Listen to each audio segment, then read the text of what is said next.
my Micah Sardis family for inviting me here again. It is always a good day to spend a Sunday with beautiful people. It's nice to give joy to everyone. And of course, sino naman ng Julian's Kitchen? Thank you so much. Please always watch Julian's Kitchen every Wednesday on my YouTube channel. 10 in the morning po yan. And our Metro Manila Film Fest entry Espantajo. December 25 po ipapalabas yan.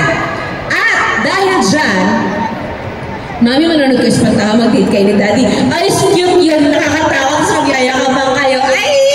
Ay, cute. May preview sila. We will play the trailer. This is our trailer. Hindi, trailer na to, no? Hindi pa to actually officially nakikita ng maraming tao. Ooh. Kayo po ang unang makakakita ng official trailer of Espantajo, our entry for the Metro Manila Film Festival. Alright. Panorin po natin.